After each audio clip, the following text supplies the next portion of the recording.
जय हिंद दोस्तों, आपका अपना YouTube चैनल D2M यानी डायरेक्ट टू माइंड एजुकेशन में स्वागत है। दोस्तों, आप सबको पता है कि मैं BSSC इंटर स्तरीय का एग्जाम को देखते हुए लगातार सेट प्रैक्टिस लेकर के आ रहा हूं, जो कि द प्लेटफॉर्म को भी और खान सर के प्रैक्टिस सेट के भी बुक को कवर किया जा रहा है। ये खान सर के 5वां सेट है। आपको पता है कि वॉल्यूम 1 प्लेटफॉर्म का बुक को 2 से 3 सेट के बाद समाप्त कर दिया जाएगा, क्योंकि वो ख़त्म हो जाएगा और इसके बाद तुरंत वॉल्यूम 2 स्टार्ट कर दिया जाएगा। आप सारे वीडियोज़ को देखना चाहते हैं तो हमारे चैनल के प्लेलिस्ट से जा करके देख सकते हैं और सारे प्रीवियस ईयर का भी वहाँ पर आपको वीडियो मिल जाएगा। इस वीडियो का PDF आप पाने के लिए हमारे डिस्क्रिप्शन में दिए हुए लिंक पर क्लिक कर टेलीग्राम चैनल से जुड़िए और वहाँ से आप PDF प्राप्त कर सकते हैं। अगर आप चैनल पर पहली बार जुड़ रहे हैं तो चैनल को सब्सक्राइब कर लें और बेल आइकन को प्रेस कर लें। इससे क्या होगा कि मैं जो भी वीडियो अपलोड करूंगा सबसे पहले आपको नोटिफिकेशन मिलेगा और आप क्वेश्चन से अपडेट रहेंगे। तो आइए हम एक एक करके प्रश्नों को देखेंगे। प्रश्न संख्या 1 से।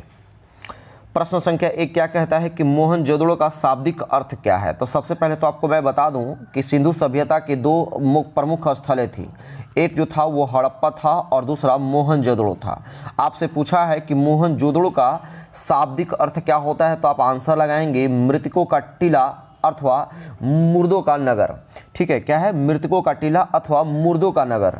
अगर हम हड़प्पा सभ्यता की और मोहनजोदड़ो की बात कर ले तो हड़प्पा सभ्यता की खोज जो हुई थी दोस्तों 1921 ईस्वी में दयाराम साहनी के द्वारा किया गया था, जबकि मोहनजोदड़ो की खोज 1922 ईस्वी में और राखलदास बनर्जी के द्वारा किया गया था। ध्यान में रखिएगा कि यह दुनिया का जो है सबसे पुराना नियोजित और उत्कृष्ट शहर माना जाता है, जो कि पाकिस्तान के सिंध प्रांत का एक जिला है। ठीक है, ध्यान में रखेंगे। अगर हम बोल दें कि मोहनजोदड़ो जो है किस नदी के किनारे स्थित है, तो आप आंसर लगाएंगे मोहनजोदड़ो सिंधु नदी किनारे स्थित है। तो इस प्रश्न का करेक्ट आंसर क्या हो जाएगा? मोहनजोदड़ो का शाब्दिक अर्थ ऑप्शन नंबर 1 मृतकों का टीला। अगला प्रश्न देखेंगे। कहता है कि श्वेतांबर और दिगंबर किस धर्म के हैं, तो आप आंसर लगाएंगे श्वेतांबर और दिगंबर जो है दोस्तों ये जैन मत के हैं। ठीक है, श्वेतांबर और दिगंबर का संबंध जो है किससे है? जैन धर्म से है। प्रथम जैन संगीति के अवसर पर ही जो है जैन धर्म का विभाजन जो है दिगंबर और श्वेतांबर में विभाजन हो गया। जैन धर्म का वास्तविक संस्थापक की अगर बात कर ले तो वास्तविक संस्थापक कौन थे? तो महावीर थे। ऐसे तो जैन धर्म के ऋषभ देव माने जाते हैं, लेकिन अगर वास्तविक संस्थापक की बात करेगा तो आप महावीर स्वामी लगाएंगे, जो कि 24वें तीर्थंकर थे। ध्यान में रखिएगा कि दिगंबर जो थे वो जो दिगंबर संघ के साधु जो थे वो नग्न होते थे। दिगंबर क्या होते थे? संघ के जितने साधु थे वो नग्न होते थे, जबकि श्वेतांबर संघ के जितने भी साधु थे वो श्वेत यानी व्हाइट कलर के वस्त्र को धारण करते थे। तो इसका करेक्ट आंसर हो जाएगा ऑप्शन नंबर 4। अगला प्रश्न है बारडोली सत्याग्रह के प्रमुख नेता कौन थे, तो आप आंसर लगाएंगे कि पहले तो ऑप्शन नंबर 3 सरदार वल्लभ भाई पटेल। आप इसके बारे में थोड़ा सा एक्सप्लेनेशन जान लें कि बारडोली सत्याग्रह कब हुई थी। तो बारडोली सत्याग्रह 1928 ईस्वी में। कब है दोस्तों? 1928 ईस्वी में सरदार वल्लभ भाई पटेल के नेतृत्व में किया गया था।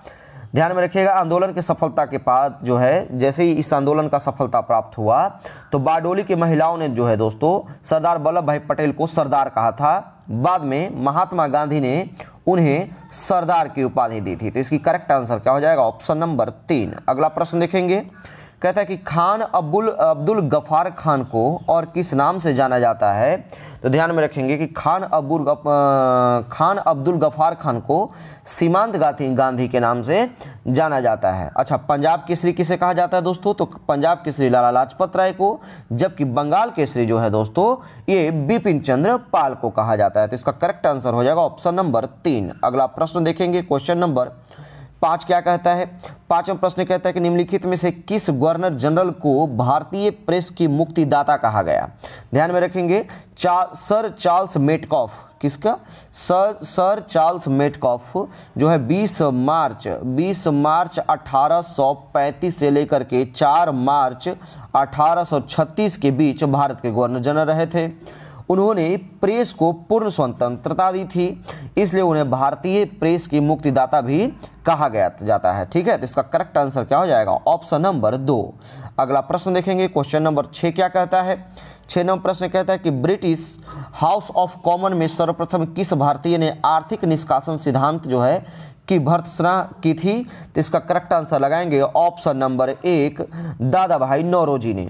इनकी एक फेमस पुस्तक भी थी जिन्होंने अपना धन निष्कासन के सिद्धांत को दिया था। वो बुक का नाम क्या था? तो नोट कर लीजिए, poverty and un British rule in India. Poverty in and un British rule in India. ठीक है, तो इसका करेक्ट आंसर हो जाएगा ऑप्शन नंबर 1 दादा भाई नौरोजी। अगला प्रश्न है कि प्रसिद्ध गाना जो कि सारे जहां से अच्छा यानी हिंदुस्तान हमारा की रचनाकार कौन है, यानी किसने इसको लिखा था? तो इसका करेक्ट आंसर लगाएंगे ऑप्शन नंबर 2 मोहम्मद इकबाल ने। किसने दोस्तों? मोहम्मद इकबाल ने। अगला प्रश्न है क्वेश्चन नंबर 8, देखिए क्या कहता है। कहता है कि चीन ने भारत के एलपीजी सुधारों के समान अपने संरचनात्मक सुधार कब से शुरू किया गया? तो सबसे पहले तो आपके दिमाग में कीड़ा काटेगा कि एलपीजी है क्या।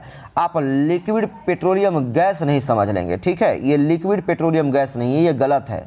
बल्कि लिक्विड का मतलब क्या है, यहाँ पे एलपीजी का मतलब है एल फॉर लिबरलाइजेशन, क्या है? लिबरलाइजेशन, P फॉर प्राइवेटाइजेशन और G फॉर ग्लोबलाइजेशन। ये इकोनॉमिक का वर्ड है। ये क्या है? इकोनॉमी का हिंदी में उदारीकरण, निजीकरण एवं वैश्वीकरण की बात कर रहा है। तो इसका जो सुधारों के समान संरचनात्मक जो सुधार का बात किया गया था, शुरू किया गया था, वो 1976 में, यानी ऑप्शन नंबर 4। ठीक है, कब किया गया था? 1976 में किया गया था। अगला प्रश्न है कि 1854 से 56 में क्रिमियन युद्ध जो है किन के बीच लड़ा गया था दोस्तों? तो इसका जो करेक्ट आंसर लगाएंगे, क्रीमिया का युद्ध जो है दोस्तों रसिया और टर्की के बीच में लड़ा गया था। ध्यान में रखेंगे कि क्रीमिया की लड़ाई को इतिहास के सर्वाधिक मूर्खतापूर्ण एवं अनिर्णायक युद्धों में से एक माना जाता है। तो इसका करेक्ट आंसर क्या हो जाएगा? Option number 1। अगला प्रश्न है, कहता है कि भारत के संविधान सभा की संघ समिति के अध्यक्ष कौन थे? किसे? संघ शक्ति समिति के अध्यक्ष कौन थे? यानी बार बार इस तरह का आपको पूछा जाता है, तो आप ध्यान में रखेंगे कि पहले मैं आपको बता दूं कि डॉक्टर राजेंद्र प्रसाद किस समिति के अध्यक्ष थे? तो डॉक्टर राजेंद्र प्रसाद जो है दोस्तों ये संचालन समिति के अध्यक्ष थे। जेबी कृपलानी जो है वो झंडा समिति के अध्यक्ष थे। सब वीवीआई पॉइंट है, नोट कर लीजिए, किसी न किसी एग्जाम में छपेगा। सरदार वल्लभ भाई पटेल की बात कर ले तो ये प्रांतीय संविधान समिति के अध्यक्ष थे, जबकि पंडित जवाहरलाल नेहरू जो है दोस्तों संघ शक्ति समिति के अध्यक्ष थे। यानी ऑप्शन नंबर 4 इसका करेक्ट आंसर हो जाएगा। अगला प्रश्न देखेंगे, कहता है कि भारतीय संविधान की प्रस्तावना में समाजवादी शब्द जोड़ा गया था कब? हमने कई बार आपको बता दिया है, इतने सारे सेट मैंने आपको करवाया, कई बार ये क्वेश्चन आया और मैंने बताया है कि जब भी कुछ जोड़ने की बात करें तो आप 42वां संविधान संशोधन 1976 में जाइए, जबकि हटाने की बात करें तो 44वां संविधान संशोधन 1978 में जाइए।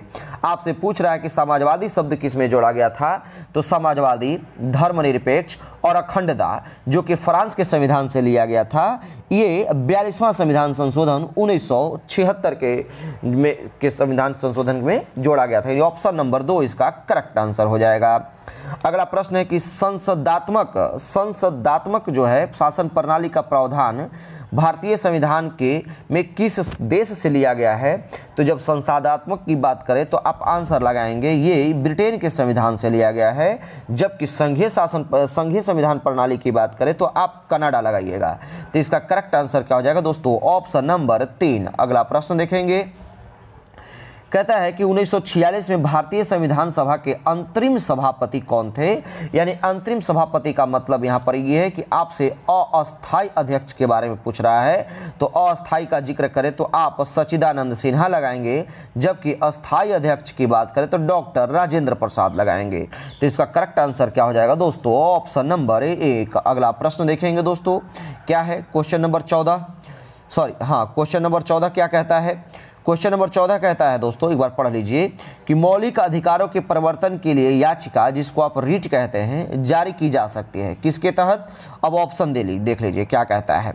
आपका ऑप्शन दिया हुआ है कि जिला न्यायालयों के द्वारा, राष्ट्रपति के द्वारा, सर्वोच्च न्यायालय के द्वारा, या फिर ऑप्शन नंबर 4 दिया हुआ है सर्वोच्च न्यायालय यानी सुप्रीम कोर्ट और उच्च न्यायालय के दोनों के द्वारा। तो ध्यान में रखेंगे कि ये रिट जारी करने की जब बात आती है तो ये सुप्रीम कोर्ट और उच्च न्यायालय दोनों जारी करता है। ठीक है, सुप्रीम कोर्ट आर्टिकल 32 के तहत जबकि उच्च न्यायालय जो है दोस्तों आर्टिकल 226 के तहत जो है दोस्तों ये रिट जारी करते हैं। तो इसका करेक्ट आंसर हो जाएगा ऑप्शन नंबर 4। अगला प्रश्न देखेंगे, कहता है कि निम्नलिखित में से कौन सही है। यानी आपसे पूछ रहा है कि जाकिर हुसैन भारत के पहले मुस्लिम राष्ट्रपति थे, मोहम्मद हिदायतुल्लाह भारत के पहले मुस्लिम राष्ट्रपति थे, फखरुद्दीन अली अहमद भारत के पहले मुस्लिम। तो नहीं, मैं डायरेक्ट आपको आंसर बता दूंगा। ऑप्शन नंबर ए इसका करेक्ट आंसर होगा कि जाकिर हुसैन जो है दोस्तों भारत के पहले मुस्लिम राष्ट्रपति और ये तीसरे राष्ट्रपति थे, तीसरे और प्रथम मुस्लिम राष्ट्रपति थे, ध्यान में रखिएगा। ठीक है, ये पहले ऐसे राष्ट्रपति थे जिनका देहांत कार्यकाल के दौरान हो गया था। तो इसका करेक्ट आंसर हो जाएगा ऑप्शन नंबर 1। अगला प्रश्न है कि राज्यसभा के सदस्यों का कार्यकाल कितना होता है। तो ध्यान में रखेंगे दोस्तों कि राज्यसभा के सदस्यों का कार्यकाल 6 वर्ष होता है, जबकि प्रत्येक 2 वर्ष पर इनका 1/3 भाग यानी 1/3 जो है सदस्य हर एक 2 साल पर ये रिटायर हो जाते हैं। तो इसका करेक्ट आंसर हो जाएगा ऑप्शन नंबर 3। अगला प्रश्न है, कहते हैं कि बलवंत राय मेहता समिति ने किस प्रकार के पंचायती राज संरचना की सिफारिश की थी। ऑप्शन दिया हुआ है 44-42 में, 40-25 में। ये ऑप्शन गलत है, इस तरह की ये प्रिंटिंग नहीं होना चाहिए। आपसे जो है ये पूछ रहा है कि किस प्रकार की पंचायती संरचना की सिफारिश प्रदान की थी, ये तो संशोधन का जिक्र किया है। तो ये त्रिस्तरीय जो है दोस्तों, त्रिस्तरीय अगर ये होता तो सही होता। ठीक है, तो इसका आंसर क्या होगा कि 1952, ध्यान में रखिएगा कि 1952 के सामुदायिक विकास कार्यक्रम के असफलता के बाद, यानी सामुदायिक विकास कार्यक्रम शुरू कब हुआ था 1952 में, इसके असफलता के कारण 1956 में जो है बलवंत राय मेहता समिति का जो गठन किया गया। बाद में जो है इन्हीं बलवंत राय मेहता समिति ने ही जो है दोस्तों त्रिस्तरीय, मैंने अभी बताया कि त्रिस्तरीय पंचायती राज व्यवस्था बनाने का सुझाव दिया था। तो पूछ रहा है कि किस तरह का पंचायती राज संरचना दिया था, तो त्रिस्तरीय। तो इसका करेक्ट आंसर इसमें दिया हुआ नहीं है, आप इसको नोट कर लीजिए। अगला प्रश्न देखेंगे, कहता है कि निम्नलिखित में से कौन सा कथन राजनीति के निर्देशक सिद्धांत के विषय में सही नहीं है। तो मैं इसका डायरेक्ट आपको आंसर बता दूंगा। ऑप्शन नंबर 1 ही जो है इसका सही नहीं है। क्या कहता है कि यदि कोई राज्य के नीति निर्देशक सिद्धांत को लागू नहीं करता तो उसके विरुद्ध न्यायालय में मामला दायर किया जा सकता है क्या? बिल्कुल नहीं। ये कोई मौलिक अधिकार नहीं है कि आप लागू नहीं होता है तो आप इसका मामला लेकर के आप कोर्ट में नहीं जा सकते हैं। तो इसका करेक्ट आंसर क्या हो जाएगा? Option number 1। अगला प्रश्न है, क्या कहता है कि निम्नलिखित में से कौन सी भाषा सरकार के द्वारा शास्त्रीय भाषा घोषित की गई?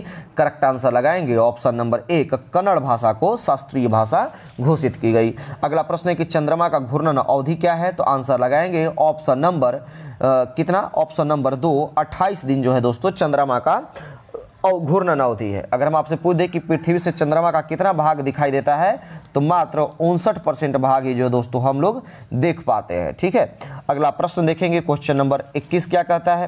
कहता है कि पेशावर एवं काबुल किसके माध्यम से एक दूसरे से जुड़े हैं? तो आंसर लगाएंगे खैबर दर्रा के माध्यम से एक दूसरे से जुड़े हुए हैं। अगला प्रश्न है कि हिमखंडों के पिघलने का मुख्य कारण क्या है? तो आप आंसर लगाएंगे भूमंडलीय ताप वृद्धि। ठीक है, भूमंडलीय में ताप का वृद्धि होना जो है दोस्तों हिमखंडों के पिघलने का मुख्य कारण है। अगला प्रश्न देखेंगे, क्वेश्चन नंबर 23 क्या कहता है? कहता है कि विश्व की सबसे गहरी झील कौन सी है? अगर गहरी झील की बात करें तो आप आंसर लगाएंगे विश्व की सबसे गहरी झील बैकाल झील है। कौन सी है दोस्तों? बैकाल झील है। अगला प्रश्न है क्वेश्चन नंबर 24, कहता है कि दक्षिण अमेरिका की सबसे लंबी नदी? तो दक्षिण अमेरिका की सबसे लंबी नदी जो दोस्तों अमेजन की नदी है। अगला प्रश्न है कि इग्लू क्या है? तो आप ऑप्शन जब पढ़ेंगे तो आपको प्राप्त होगा ऑप्शन नंबर 3 कि गुंबद के आकार का एक घर या झोपड़ी होता है जो कि कठोर बर्फ की सिले से बनाया जाता है, जिसमें एस्किमो रहते हैं, इसी को हम इग्लू कहते हैं। तो इसका करेक्ट आंसर क्या हो जाएगा? Option number 3। अगला प्रश्न देखेंगे, क्वेश्चन नंबर 26 क्या कहता है कि कर्क रेखा किस राज्य से होकर के गुजरती है? मैंने 100 बार आपको बताया है कि कर्क रेखा टोटल 8 राज्यों से होकर के गुजरती है, जिसका मैंने ट्रिक बताया है मित्र पर गमछा झार। क्या है? मित्र पर गमछा झार। अगर नहीं याद रहे तो नोट कर लीजिएगा। मी फॉर मिजोरम, त्र से त्रिपुरा, प से पश्चिम बंगाल, र से राजस्थान, ग से गुजरात, म से मध्य प्रदेश, छ से छत्तीसगढ़ और झार फॉर झारखंड। तो आपसे पूछ रहा है कि किस राज्य से होकर के नहीं गुजरती है, आंसर लगाइए ना 26 का ऑप्शन नंबर 3 उड़ीसा से। अगला प्रश्न है कि भारतीय मानक समय प्रधान मेरिडियन पर आधारित कहां से होकर गुजरती है, तो ध्यान में रखेंगे ये इलाहाबाद की मिर्जापुर के जिले से होकर के ये गुजरती है। ऑप्शन नंबर 3 इसका करेक्ट आंसर हो जाएगा। अगला प्रश्न है कि सांख्यिकी एवं और कार्यक्रम कार्यान्वयन मंत्रालय द्वारा 2016-17 के लिए बागवानी आंकड़ों के अनुसार सबसे बड़ा फल उत्पादक राज्य कौन बन गया है, तो करेक्ट आंसर लगाएंगे ऑप्शन नंबर 1 आंध्र प्रदेश सबसे अधिक फल उत्पादक राज्य बन गया है। अगला प्रश्न देखेंगे 29 नंबर प्रश्न कहता है कि निम्नलिखित में से कौन सा कथन हरित क्रांति के बारे में सही नहीं है। ध्यान रखेंगे ये नहीं जो है वो नहीं दिखाई देता है, ठीक है, और आप क्या करते हैं गलती करके चले आते हैं। आपसे पूछ रहा है कि कौन सा कथन सही नहीं है। ऑप्शन देखिए, कहता है कि इसका प्रारंभ 1966 में हुआ था जो कि खरीफ ऋतु में, बिल्कुल सही है। इसके बाद क्या कहता है, कहता है कि इसका प्रारंभ अधिक उपज देने वाली बीजों के उपयोग से हुआ था, बिल्कुल सही है। प्रारंभ में इसका लाभ पंजाब, हरियाणा और पश्चिम उत्तर प्रदेश में हुआ था, बिल्कुल सही है। बच गया क्या ऑप्शन नंबर 4, यह केवल चावल के लिए उत्पादन में सफल था, नहीं, गेहूं, चावल और अन्य मोटे अनाज के लिए भी सफल था। तो इसका करेक्ट आंसर क्या हो जाएगा ऑप्शन नंबर 4। अच्छा, हम आपसे पूछ दें कि भारत में हरित क्रांति के जनक किसे कहा जाता है, तो आप आंसर लगाएंगे, टिक लगा लीजिए MS स्वामीनाथन को।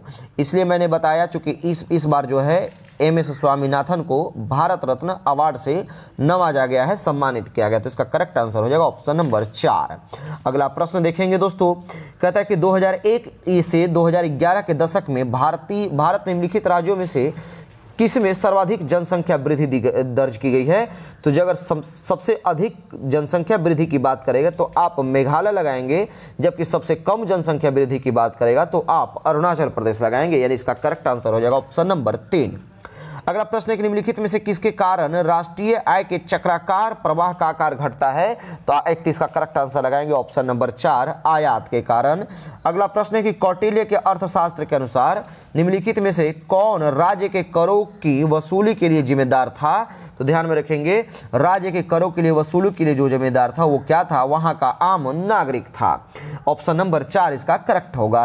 अगला प्रश्न है कि गालिब कौन थे, तो ध्यान में रखेंगे कि मिर्जा गालिब उर्दू और फारसी भाषा के, कौन कौन भाषा के दोस्तों, उर्दू एंड फारसी भाषा के दोस्तों ये कवि रहे थे। ध्यान में रखिएगा कि मिर्जा गालिब जो है मुगल के आखिरी शासक बहादुर शाह जफर के दरबारी कवि रहे थे। किसके, तो मुगल शासक बहादुर शाह जफर के दरबारी कवि रहे थे, तो इसका करेक्ट आंसर हो जाएगा ऑप्शन नंबर 1। अगला प्रश्न है कि भारत का जीव मंडल रिजर्व नंदा देवी यानी यूनेस्को जो कि इंक्लूड किया गया है किस राज्य में स्थित है, तो नंदा देवी जो है उत्तराखंड में है। अच्छा, यूनेस्को का जिक्र है तो नंदा देवी को यूनेस्को में शामिल कब किया गया था, यानी विरासत स्थल कब घोषित किया गया था, तो 1988 ईस्वी में। आंसर हो जाएगा ऑप्शन नंबर 1। अगला प्रश्न देखेंगे, कहता है कि अंतर्राष्ट्रीय मजदूर दिवस कब मनाया जाता है, आंसर लगाएंगे ऑप्शन नंबर 2 1 मई को। अगला प्रश्न है कि कौन सा कथक घराना उस नृत्य शैली का आध्यात्मिक पहलुओं पर आधारित अधिक ध्यान देता है, तो 36 का करेक्ट आंसर लगाएंगे ऑप्शन नंबर 3 लखनऊ। अगला प्रश्न देखेंगे दोस्तों 37 नंबर कहता है कि उस वैज्ञानिक का नाम बताइए जिसने प्रथम बार टीके का खोज किया था। ध्यान में रखेंगे कि चारों साइंटिस्ट ने कुछ न कुछ खोज किया ही था। अच्छा, लुईस पास्चर की हम बात कर ले तो लुईस पास्चर जो थे वो क्या थे, तो ये पाश्चुरीकरण की बात इन्होंने दिया था, सिद्धांत दिया था, तकनीकी के बारे में बताया था। अलेक्जेंडर फ्लेमिंग जो है पेंसिलिन की खोज की थी। और आपसे पूछ रहा है कि प्रथम बार टीके का खोज किसने किया था, तो एडवर्ड जेनर ने खोज किया था। और ये रॉबर्ट कोच साहब जो है वो टीबी के परजीवी का खोज किया था, तो इसका करेक्ट आंसर हो जाएगा ऑप्शन नंबर 3। अगला प्रश्न है कि कोशिका भित्ति कोशिका में अनुपस्थित होता है यानी किसमें, तो आंसर लगाएंगे ऑप्शन नंबर 2 जंतु में ये अनुपस्थित होता है। अगला प्रश्न है कि उपास्थि एक संयोजी उदक है, तो उपास्थि एक संयोजी उतक है किस तरह का, तो कठोर है, तरल है, कोमल है या अर्ध तरल है। तो पहले तो कठोर तो है नहीं, कट करेंगे, तरल नहीं है तो अर्ध तरल भी नहीं होगा। इसमें अगर ऑप्शन आकर लचीला होता तो ज़्यादा अच्छा होता, लेकिन अगर नहीं है तो आप आंसर लगाएंगे ऑप्शन नंबर 3 कोमल होगा। अगला प्रश्न देखेंगे दोस्तों, क्वेश्चन नंबर 40 क्या कहता है। 40 नंबर प्रश्न कहता है कि मनुष्य में पीत का उत्पादन किस अंग से होता है। तो ध्यान में रखेंगे कि मनुष्य में यकृत को यानी लीवर कहा जाता है या फिर जिगर कहा जाता है। क्या कहा जाता है? जिगर कहा जाता है। तो मनुष्यों में पित्त का उत्पादन जो है दोस्तों वो जिगर से होता है, जबकि ये स्टोर जो है पित्ताशय में होता है। अगर दिमाग में आएगा आपका अमाशय तो आप हटा दीजिएगा।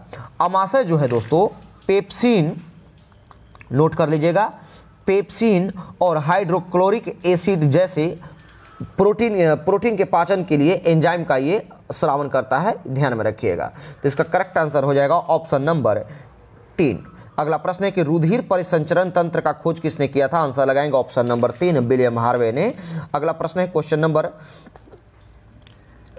माफ कीजिएगा दोस्तों, देखेंगे थोड़ा सा, हाँ, क्वेश्चन नंबर 42 देखिएगा दोस्तों क्या कहता है। 42 नंबर प्रश्न कहता है कि गले के उदरतलीय मध्य रेखा पर चपटी हड्डी का नाम क्या है। उदरतलीय मतलब गला और पेट के ठीक बीच, यानी आपके छाती के बारे में पूछ रहा है कि इसके ठीक बीच में एक चपटी लंबी हड्डी होती है, उसको किस नाम से जाना जाता है। तो 42 का करेक्ट आंसर लगाएंगे ब्रेस्ट बोन या उरोअस्थि। ब्रेस्ट बोन या उरोअस्थि या फिर अस्टेरेनम, क्या बोलते हैं इसको, अस्टेरेनम हड्डी के भी नाम से जाना जाता है। तो इसका करेक्ट आंसर हो जाएगा ऑप्शन नंबर 4। अगला प्रश्न देखेंगे दोस्तों, क्वेश्चन नंबर 43 क्या कहता है। कहता है कि निम्नलिखित में से कौन सा आपको एक व्युत्क्रम वर्ग बनाने देता है जो एक आधार वर्ग से अधिक विशेषताओं को आनुवंशिक रूप से प्राप्त होता है। तो इसका करेक्ट आंसर लगाएंगे 43 का ऑप्शन नंबर 2, बहु इनहेरिटेंस। क्या? बहु इनहेरिटेंस। अगला प्रश्न देखेंगे क्वेश्चन नंबर 44, कहता है कि पोलियो तथा चेचक की बीमारियों का होने का कारण क्या है। तो ये एक वायरल डिजीज है, ध्यान में रखिएगा कि चेचक को जो है दोस्तों शीतला या बड़ी माता या फिर स्मॉल पॉक्स भी कहते हैं, ध्यान में रखेंगे। जबकि पोलियो को पोलियो मेलाइटिस भी कहा जाता है। पोलियो को किस नाम से भी और जाना जाता है? तो पोलियो मेलाइटिस, नोट कर लीजिए। ये सब आपसे क्वेश्चन पूछ सकता है और आप भ्रमित नहीं होंगे। तो इसका करेक्ट आंसर हो जाएगा ऑप्शन नंबर 3। अगला प्रश्न देखेंगे 45 क्या कहता है कि वह पादप जिसमें बीज फल के भीतर होते हैं वो एंजियोस्पर्म कहलाते हैं। क्या कहलाते हैं? ये एंजियोस्पर्म कहलाते हैं। ऑप्शन नंबर 1 इसका करेक्ट आंसर होगा। अगला प्रश्न है कि क्वासियोरकर बीमारी किस कमी के कारण होता है। तो क्वासियोरकर बीमारी जो है दोस्तों, जिसको आप मरस्मस भी कहते हैं, यानी मेरास्मस अलग है, सॉरी माफ कीजिएगा, मेरास्मस जो है दोस्तों ये अलग बीमारी है, यानी क्वासियोरकर और मेरास्मस ये प्रोटीन के कमी के कारण से होता है। किसके कारण से? प्रोटीन के कमी के कारण से होता है। अगर आपसे पूछ देता है कि विटामिन डी के कमी के कारण से कौन सा होता है, तो बच्चों में एक रिकेट्स नाम का भी बीमारी होता है, ठीक है, ध्यान में रखिएगा, जिसको सूखा रोग के नाम से जाना जाता है। तो इसका करेक्ट आंसर हो जाएगा ऑप्शन नंबर 3। अगला प्रश्न देखेंगे, कहता है कि ऊपरी वायुमंडल की ओजोन परत निम्नलिखित में से मुख्यतः किसके द्वारा नष्ट हो रही है। तो आप आंसर लगाएंगे CFC यानी क्लोरोफ्लोरोकार्बन। ध्यान में रखेंगे कि सिर्फ CFC यानी क्लोरोफ्लोरोकार्बन ही एकमात्र ओजोन के क्षरण के लिए उत्तरदायी तो नहीं है। इसके अलावे जो है हाइड्रोजन ग्रुप के जितने भी आपके ये दिखाई देंगे, गैस दिखाई देंगे, वो सारे के सारे हैं। कार्बन टेट्राक्लोराइड भी हैं, मिथाइल भी हैं, मिथाइल ब्रोमाइड, ये सब जितने के सारे के सारे ओजोन के क्षरण के लिए उत्तरदायित्व है। तो इसका करेक्ट आंसर हो जाएगा ऑप्शन नंबर 3। अगला प्रश्न है कि भार का इकाई मात्रक क्या है। आंसर लगाएंगे ऑप्शन नंबर 2, न्यूटन। अगला प्रश्न देखेंगे कि स्थिर गति के साथ वृत्ताकार पथ पर चल रही वस्तु का त्वरण कैसा होगा। तो ध्यान में रखेंगे इसका करेक्ट आंसर हो जाएगा ऑप्शन नंबर 1, चर त्वरण होगा। अगला प्रश्न है कि कोई स्थिर बल किसी वस्तु पर 100 सेकेंड के लिए काम कर रहा है जो वेग का मान 18 किलोमीटर प्रति घंटा से 36 किलोमीटर प्रति घंटा कर देता है, तो बल का मान क्या होगा। आप भी का फॉर्मूला लगाएंगे तो आप वहां से भी निकाल करके ए निकालेंगे तो फिर आप फंस जाएंगे, आपके पास एम नहीं प्राप्त होगा। इसके लिए एक फॉर्मूला है, नोट कर लीजिए, F = del P by T. क्या है? Del P by T. Del P का मतलब क्या? P2 माइनस में P1 है ना, डिवाइडेड बाई टी। अब P2 कितना दिया हुआ है? 36 - 18 डिवाइडेड बाई 100। अब 36 18 को क्या कर लीजिए, जो आपको आएगा उसको 5/18 से 18 से मल्टीप्लाई करके आप इसको किलोमीटर पर आवर को मीटर पर सेकेंड में कन्वर्ट कर लीजिए, फिर आपको आंसर निकल करके आएगा ऑप्शन नंबर 4, यानी 0.05 न्यूटन। अगला प्रश्न देखेंगे, कहता है कि बैगनी रंग का प्रकाश तरंग दैर्घ्य लगभग होता है। लीजिए, अभी तक मैंने आपको जितना बार भी बताया था वो क्या था, आपको एंगस्ट्रॉम में बताया था, आपसे अब नैनोमीटर में पूछ रहा है, तो इसको नोट कर लीजिए। ये वीवीआई क्वेश्चन है और इसलिए मैं आपको वीवीआई में बता रहा हूँ कि आप एंगस्ट्रॉम में तो हमेशा लगभग 100% लोग याद रखते हैं। नैनोमीटर का बात करें तो शायद आप भूल जाएं और आपको ध्यान में नहीं रहेगा। तो बैगनी किरण का तरंगदैर्घ्य नैनोमीटर में ऑप्शन नंबर 3 455 के पावर माइनस 390 नैनोमीटर होता है। अच्छा, तरंगदैर्घ्य एंगस्ट्रॉम में कितना होता है, तो होता तो ऐसे 3969 एंगस्ट्रॉम होता है, लेकिन राउंड फिगर में आपको 3900 एंगस्ट्रॉम देगा। अच्छा, ये तो बैगनी तरंग का दैर्घ्य का हो गया। लाल तरंगदैर्घ्य का, जिसका सबसे अधिक तरंगदैर्घ्य होता है, तो उसका तरंगदैर्घ्य जो है दोस्तों 7800 एंगस्ट्रॉम होता है। ध्यान में रखिएगा। तो इसका करेक्ट आंसर हो जाएगा ऑप्शन नंबर 3। अगला प्रश्न है कि तापमान बढ़ने पर ध्वनि का पर क्या प्रभाव पड़ेगा। तो ध्यान में रखेंगे, ताप बढ़ाने पर ध्वनि की जो है ध्वनि बढ़ती है। क्या बढ़ती है होती है, ध्वनि बढ़ेगी, गति इसकी बढ़ती है। अगला प्रश्न है कि ऊष्मा का एसआई मात्रक क्या है। Option number 3 joule. अगला प्रश्न देखेंगे कि आसमान का नीला रंग किसके कारण दिखाई देता है। आंसर लगाएंगे ऑप्शन नंबर 2 प्रकाश के प्रकीर्णन की वजह से नीला रंग दिखाई देता है। अगला प्रश्न है कि वैद्युत रासायनिक प्रक्रिया जो एनोड पर होती है वो किस तरह का होता है, यानी कौन सी अभिक्रिया होती है। तो 55 का करेक्ट आंसर लगाएंगे। एनोड पर जो प्रतिक्रिया होती है दोस्तों वो ऑक्सीकरण है, जबकि कैथोड पर अपचयन होता है। एनोड पर ऑक्सीकरण, कैथोड पर अपचयन होता है।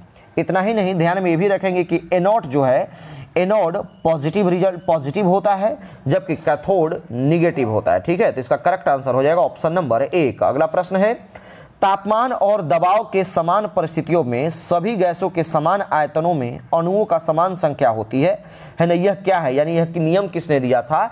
तो आप आंसर लगाएंगे एवागाद्रो का नियम कहता है। ठीक है, एक आपका बिहार एसएससी में ही एक क्वेश्चन पूछा हुआ था कि एवागाद्रो, एक सिंबल दे दिया हुआ था, पूछ दिया था कि ये किसका सिंबल है, जो कि 2018 के एग्जाम में कैंसिल हुआ था। तो एन नॉट, ठीक है, इसको नोट कर लीजिए। एन नॉट जो है वो एवागाद्रो संख्या की ये दोस्तों सिंबल है। अगला प्रश्न देखेंगे, क्वेश्चन नंबर 56 के बाद 57 नंबर प्रश्न क्या कहता है। कहता है कि निम्नलिखित में से कौन सा तत्व एक अधातु है जो कि कमरे के ताप पर द्रव अवस्था में रहता है। तो आंसर लगाएंगे ऑप्शन नंबर 2 ब्रोमीन।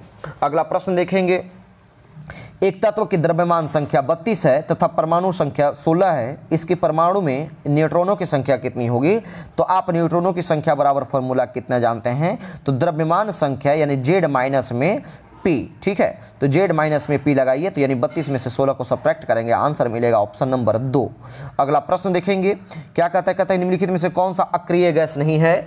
तो हीना, नीना और करीना, दिमाग लगाए, ट्रिक याद रखिएगा, हीना, नीना और करीना, तो बच गया क्या, बेचारा हाइड्रोजन। ऑप्शन नंबर 3 इसका करेक्ट आंसर हो जाएगा। अगला प्रश्न क्या कहता है कि Xe2O2F2 की आकृति कैसी होगी। तो ध्यान में रखेंगे कि इसकी आकृति जो है दोस्तों 60 का ऑप्शन नंबर, सॉरी माफ कीजिएगा, हमने 61 नंबर क्वेश्चन पढ़ लिया है, पहले 60 नंबर क्वेश्चन देख लेते हैं। कहता है कि बिना बूझे हुए चूने का रासायनिक नाम क्या है। तो बिना बूझे हुए चूने का रासायनिक सूत्र क्या होता है, CaO।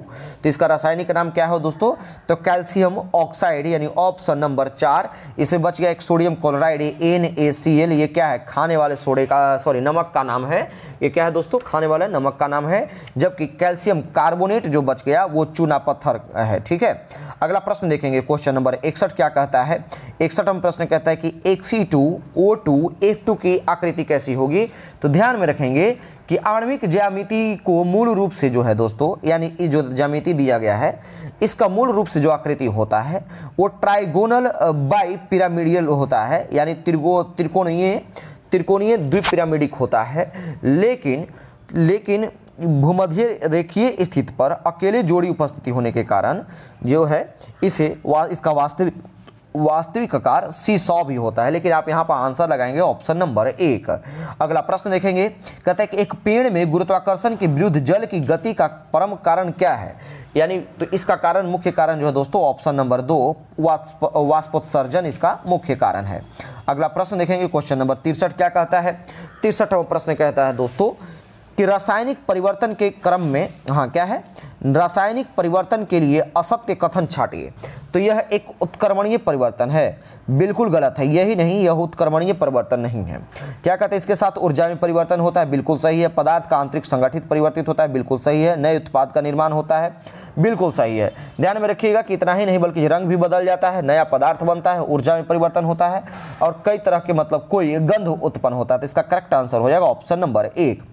अगला प्रश्न है कि कार्बोरेंडम क्या है, तो आंसर लगाएंगे ऑप्शन नंबर 3, सिलिकॉन कार्बाइड को ही जो है दोस्तों कार्बोरेंडम कहा जाता है। अच्छा, सिलिकॉन कार्बाइड यानी कार्बोरेंडम की जो है खोज किसने की थी, तो नोट कर लीजिएगा, इसकी खोज 1891 ईस्वी में, 1891 ईस्वी में एडवर्ड गुडरिच, किसने, एडवर्ड गुडरिच एचेसन ने किया था। किसने, एचेसन ने किया था।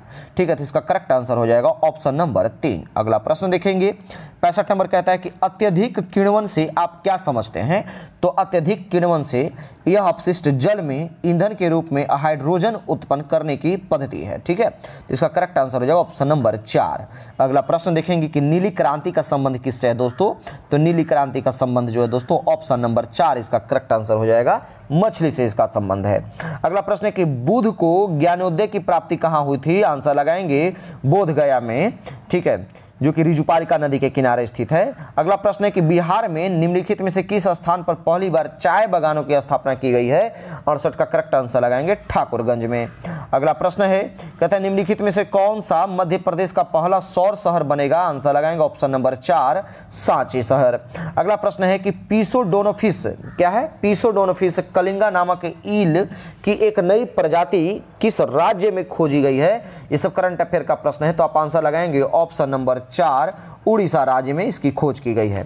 अगला प्रश्न है कि प्रथम पंचवर्षीय योजना किस मॉडल पर आधारित थी, 71 नंबर प्रश्न। तो ध्यान में रखिएगा दोस्तों कि पहली पंचवर्षीय योजना जिसका सेशन 1951 से 56 तक रहा था, इसकी स्थापना जो है दोस्तों 1 अप्रैल, कब, 1 अप्रैल 1951 ईस्वी में भारत के पहले प्रधानमंत्री पंडित जवाहरलाल नेहरू ने भारत के संसद को पहली 5 साल की योजना प्रस्तुत की थी। योजना के जो प्रमुख रीजन क्या था, यानी फोकस किस पे था, वो बांधों और सिंचाई में जो है दोस्तों निवेश सहित कृषि के प्रधान क्षेत्र पर ये आधारित थी। अगर आपसे पूछा है ये कि किस मॉडल पे आधारित था, तो ये हेराल्ड डोमर मॉडल पे आधारित था, जबकि द्वितीय पंचवर्षीय योजना जो है दोस्तों पीसी महालनोबिस मॉडल पर आधारित था। तो मुख्य रूप से अगर पूछेगा इसका मुख्य उद्देश्य क्या था, तो कृषि पर इन्होंने प्राधान्यता दी थी। इसकी करेक्ट आंसर हो जाएगा ऑप्शन नंबर 2। अगला प्रश्न है, कहता है कि जालियांवाला बाग हत्याकांड किसके विरोध का प्रत्यक्ष परिणाम था। तो जो दोस्तों जालियांवाला बाग हत्याकांड का जो किसके विरोध में चल रहा था दोस्तों, तो आपका आंसर होना चाहिए ऑप्शन नंबर 72 का, रॉलेट एक्ट अधिनियम के तहत विरोध में इसको लाया गया था। ये कैसा कानून था, एकमात्र ऐसा कानून था जो बिना इंफॉर्मेशन के ही किसी भी संदेह के घेरे में रख करके किसी भी व्यक्ति को गिरफ्तार कर दिया जाता था, जिसे काला कानून के नाम से, या बिना वकील, बिना दलील, बिना अपील का भी कानून इसे कहा गया था। अच्छा ठीक है, तो अगर 72 की हम बात पूछ ले कि रॉलेट एक्ट लागू कब किया गया था, तो 10 मार्च, नोट कर लीजिएगा, 10 मार्च 1919 को लागू किया गया था, लाया गया था ये कौन, रॉलेट एक्ट। तो इसका करेक्ट आंसर हो जाएगा ऑप्शन नंबर 2। अगला प्रश्न है कि भारतीय संविधान के गणतांत्रिक होने का कारण क्या है, तो ध्यान में रखेंगे 73 नंबर। सबसे पहले तो ध्यान में रखेंगे कि गणतांत्रिक का मतलब होता क्या है, तो गणतांत्रिक का मतलब होता है गण यानी जनता का तंत्र। ठीक है, यानी जनता का तंत्र, जनता के द्वारा जनता के बीच से चुने हुए प्रतिनिधियों का तंत्र ही जो है असल मायनों में गणतंत्र कहलाता है। तो इसमें जो आपको ऑप्शन दिया हुआ, तो आप आंसर लगाएंगे ऑप्शन नंबर 4, इसमें निर्वाचित संसद का प्रावधान शामिल है। ऑप्शन नंबर 4 करेक्ट आंसर होगा। अगला प्रश्न है, कहता है कि निम्नलिखित में से सही युग्म यानी संगठन और उनके मुख्यालय का चयन कीजिए, तो 74 का करेक्ट आंसर हो जाएगा ऑप्शन नंबर 3, UNIDO। क्या है, UNIDO, जिसकी स्थापना 17 नवंबर 1966 ईस्वी को हुई थी, जो है इसकी हेडक्वार्टर जो है दोस्तों वियना के ऑस्ट्रिया में है। अगला प्रश्न देखेंगे, क्वेश्चन नंबर 75 क्या कहता है, कहता है कि ताप्ती नदी के किनारे आयोजित सूरत अधिवेशन में भारतीय राष्ट्रीय कांग्रेस के 2 दलों में विभाजन किया गया, वो ये अधिवेशन किस वर्ष हुआ था, तो ध्यान में रखेंगे ऑप्शन नंबर 4, 1907 ईस्वी में। ठीक है, अगला प्रश्न देखेंगे दोस्तों, कहता है कि श्रीहरिकोटा से PSLV C-17 के द्वारा किस तरह का उपग्रह GSAT यानी 12 प्रक्षेपित किया गया है? तो आप आंसर लगाएंगे ये संचार उपग्रह था, यानी ऑप्शन नंबर 3 इसका करेक्ट आंसर हो जाएगा। अगला प्रश्न है कि इनमें से कौन हड़प्पा स्थल गुजरात में पाया गया? तो एक तो सबसे फेमस स्थल था, यानी स्थल नहीं बल्कि डॉकयार्ड कह लीजिए, पतन कह लीजिए या बंदरगाह कह लीजिए, वो क्या था? लोथल था। क्या था दोस्तों? लोथल था। लेकिन आपसे पूछ रहा है इसमें ऑप्शन के हिसाब से, तो आप आंसर लगाएंगे ऑप्शन नंबर 3 धौलावीरा जो है दोस्तों ये गुजरात में स्थित है, पाया गया है। अगला प्रश्न देखेंगे कि डैश को 2002 में सभी गांवों को पेयजल आपूर्ति सुनिश्चित करने के लिए शुरू किया गया था। तो आप जैसे ही ऑप्शन देखेंगे तो आप कॉमन सेंस का इस्तेमाल कर आप इसको आंसर लगा सकते हैं। यानी किस योजना के तहत? तो स्वजल धारा योजना के तहत। बाकी कोई इसमें आपको ऑप्शन नहीं मैच करेगा। ऑप्शन नंबर 4 इसका करेक्ट आंसर हो जाएगा। अगला प्रश्न देखेंगे 79 नंबर प्रश्न क्या कहता है? कहता है दोस्तों कि फोर्ट्रॉन क्या है? तो फोर्ट्रॉन जो है दोस्तों ये पहली उच्च स्तरीय प्रोग्रामिंग भाषा है, ध्यान में रखेंगे। अगला प्रश्न है कि जून 2019 में डैश किसने ऑस्ट्रोवा गोल्डन स्पाइक में 300 मीटर की दौड़ का विश्व रिकॉर्ड तोड़ा? तो 80 का करेक्ट आंसर लगाएंगे ऑप्शन नंबर 1 सोने मिलर उइबो ने। किसने? सोने मिलर उइबो ने, ध्यान में रखिएगा। अच्छा, ऑस्ट्रोवा गोल्डन स्पाइक की स्थापना कब की गई थी? तो ऑस्ट्रोवा गोल्डन स्पाइक की जो है दोस्तों स्थापना 1961 ईस्वी में की गई थी, नोट कर लीजिएगा। कब? 1961 ईस्वी में, VVI पॉइंट है। अगला प्रश्न देखेंगे, इसका करेक्ट आंसर हो जाएगा ऑप्शन नंबर 1। अगला प्रश्न है कि 11वीं पंचवर्षीय योजना डैश से संबंधित कारीगरों को marketing support and services scheme द्वारा सहयोग दिया गया, यानी किसको? तो ये हस्त शिल्पों से संबंधित जितने भी कारीगर थे उनको। ये अच्छा, 11वीं पंचवर्षीय योजना के समय प्रधानमंत्री कौन थे? तो डॉक्टर मनमोहन सिंह जो है इसके प्रधानमंत्री थे। अगर इसका हम सेशन की बात कर ले तो 2007 से लेकर के 2012 तक कर इसका सेशन था। तो इसका करेक्ट आंसर हो जाएगा ऑप्शन नंबर 1। अगला प्रश्न देखेंगे, क्वेश्चन नंबर 82 क्या कहता है? कहता है कि पद्म विभूषण से सम्मानित की जाने वाली प्रथम भारतीय भारतनाट्यम नर्तकी का नाम बताइए। तो ध्यान में रखेंगे कि ये ओडिसी नृत्यांगना और भारतनाट्यम दोनों थी, ठीक है। नाम क्या था? सोनल मानसिंह। इनको जो है भारत रत्न पद्म विभूषण से नवाजा कब गया था? तो 1992 ईस्वी में इनको जो है दोस्तों पद्म विभूषण दिया गया था सोनल मानसिंह को। ये ओडिसी और भारतनाट्यम दोनों जानते थे। अगला प्रश्न देखेंगे, क्वेश्चन नंबर 83 क्या कहता है? शीतल पेय में फीज जो आप पीते हैं, यानी फीज यानी सनसनाहट जिसको कहते हैं, उत्पन्न करने के लिए निम्नलिखित में से क्या मिलाया जाता है? तो 83 का करेक्ट आंसर लगाएंगे कार्बनिक एसिड मिलाया जाता है, ऑप्शन नंबर 1 इसका करेक्ट आंसर होगा। 84 नंबर प्रश्न देखेंगे, कहते हैं कि निम्नलिखित में से कौन सा मानव रक्त में मौजूद एक वर्णक है जो ऑक्सीजन को हमारे फेफड़ों से शरीर के सभी अंगों में ले जाता है? तो आपका आंसर क्या होगा? यहाँ पर हीमोग्लोबिन आपका करेक्ट आंसर होगा। अगर हीमोग्लोबिन न देकर के आपका आरबीसी भी दिया हुआ होता तो आप आंसर लगाते, ठीक है। और आज के सेशन का लास्ट प्रश्न क्या है दोस्तों, देख लीजिए। कहता है कि डैश इंसुलेटर का एक उदाहरण नहीं है। इंसुलेटर का मतलब क्या होता है कि जो सुचालक, इंसुलेटर का मतलब जो है सॉरी कुचालक, यानी जिसमें विद्युत धारा क्रॉस नहीं करता हो। तो मानव शरीर में तो करंट लगता है ना, बिल्कुल लगता है। तो ध्यान में रखिएगा कि विद्युत रोधी वो पदार्थ होते हैं जो कि तुलनात्मक रूप से विद्युत धारा प्रवाह का विरोध करते हैं। तो रबर, हीरा और कांच, ये तीनों के तीनों जो है दोस्तों इंसुलेटर है, जबकि मानव शरीर इंसुलेटर नहीं है। उम्मीद करते हैं कि आपको सेशन पसंद आया होगा। अगर सेशन पसंद आए तो आप अधिक से अधिक शेयर करें और हमारे चैनल से कंटिन्यू बने रखें, ठीक है। आप किसी प्रकार के नोटिस में भ्रमण में मत रहिएगा, और इनका एग्जाम डेट एक्सटेंड करने का एक जरिया बन गया है। आप अपना प्रैक्टिस में, अपने पढ़ाई में किसी प्रकार की कोई कमी नहीं कीजिएगा दोस्तों। आइए हम अगला सेट कल लेकर के आएंगे, जो कि द प्लेटफॉर्म का सेट होगा। सेट नंबर 22 कराया जाएगा। अगला सेट हम कल लेकर के आएंगे। धन्यवाद।